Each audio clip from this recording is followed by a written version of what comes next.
let's talk about your career in the FFA, because you were a future farmer.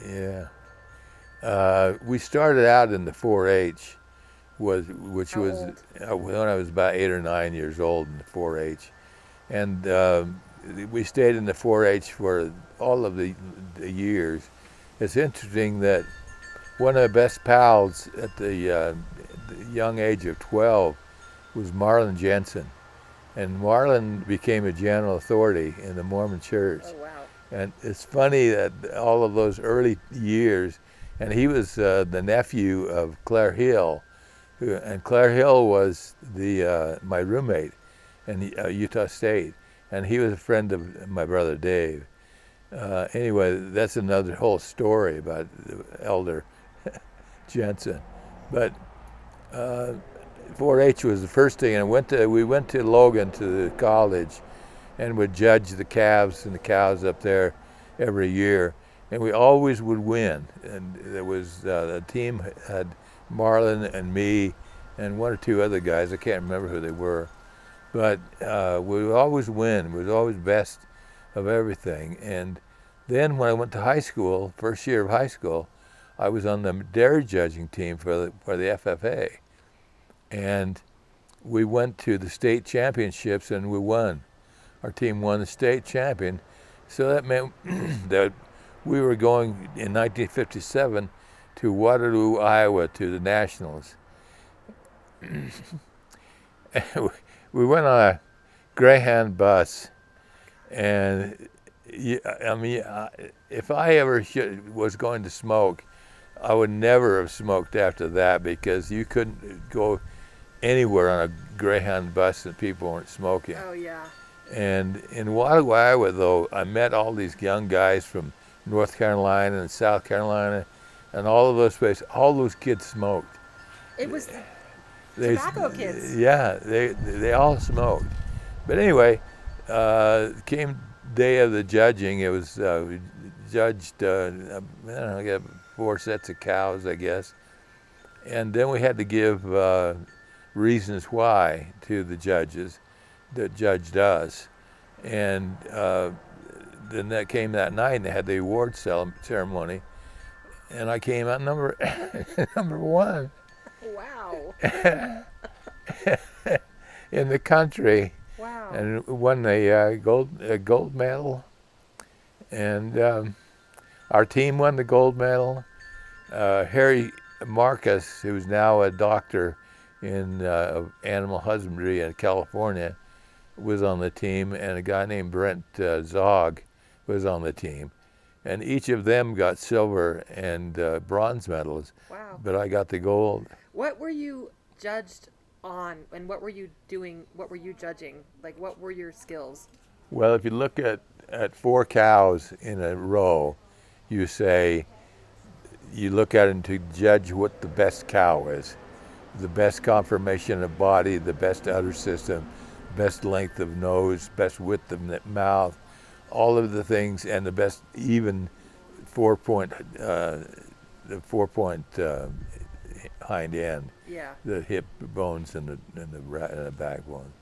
Anyway, the 4 cows that stand there, and there was one that was better than another, but it was very close. You couldn't hardly tell, but that's what we did, and then we had to tell the reasons why we judged them that way. So anyway, came home and a great press, and went down to the Kiwanis Club had sponsored us. How old were you? I was first junior. Well, we won when I was a sophomore, Okay. but we left when I was a junior. Okay. Went to Waterloo that year. So you're about 16? Yeah, Okay. 15 or 16. And the Kiwanis Club sponsored us, so then we had to come back and report to the Kiwanis Club. And I got to give a speech because I was a gold medal winner. Yeah. So we got up and did that. Then we had a public speaking contest in high school for a calf, and I won that. Oh. And so I won a purebred Holstein calf, and her name was Ella Kiwan something Madcap. Oh no.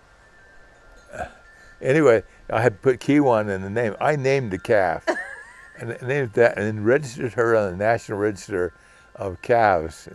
And what's funny about that cow, it grew up and became the best milker that my dad had, but it was my cow. So when I was getting ready to come home from Denmark, I sent a letter to my dad, and I said, I'm going to tour Europe for a month, sell my cow. Oh, wow. So he sold my cow and sent me the money. Oh, my gosh. And of course, it was illegal for anybody to take any time to go tour Europe after the mission. Yeah. But, you know, the same reasons, never followed any rules, Right. never obeyed anybody. Right. I do what I want. Anyway, getting back to high school, there was lots of stuff. I was a cross-country runner. Oh. I was on the wrestling team, of course. We never could be on the football team or the baseball team because they were in the fall and in the spring, and those were farm times.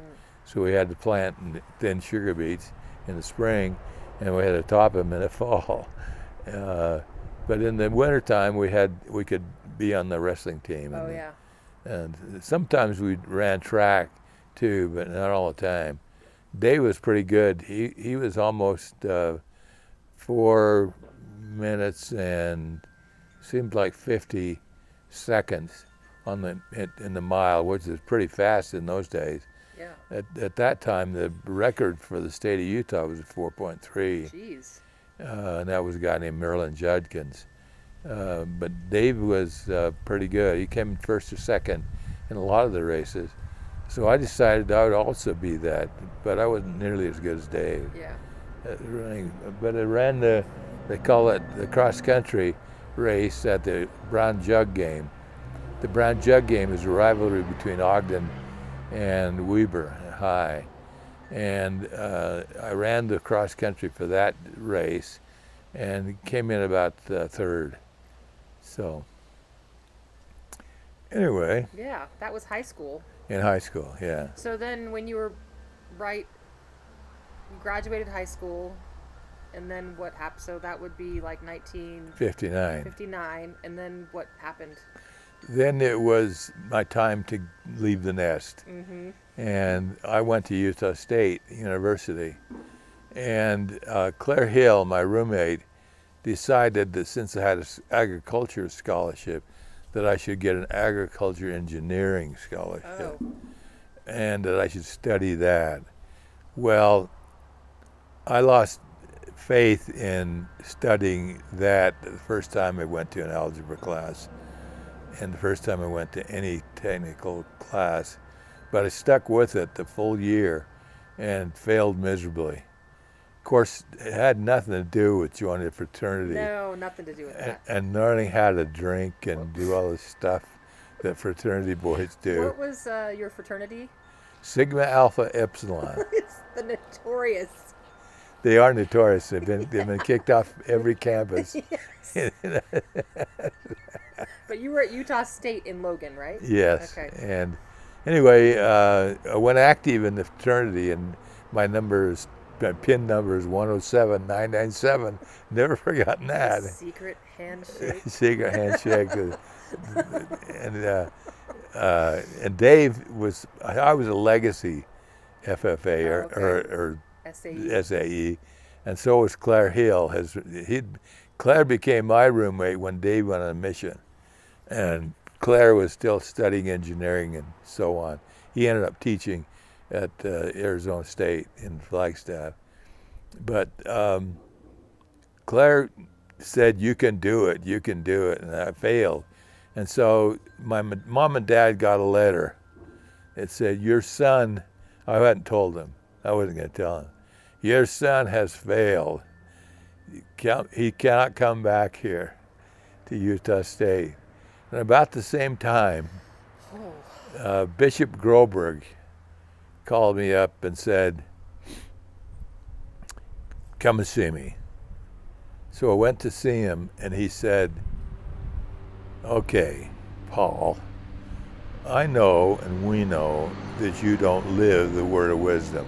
Oh my god. Because we've seen and heard about you and the stuff that you've been doing.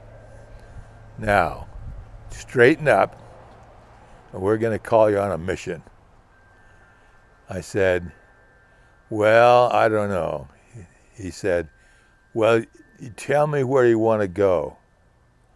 I said, "If I can't go to Denmark, I ain't going." Are you serious? Yeah. And he said, "I'll write that down. We'll see what happens." And I waited and waited, of course, for the mission call. Finally, it came, and it was a miracle. They were going to send me to Denmark. And so, of all things that could happen, I went, and it, as you know, had a great, great time. When I came home, I said it was the best 2.5 years of my life.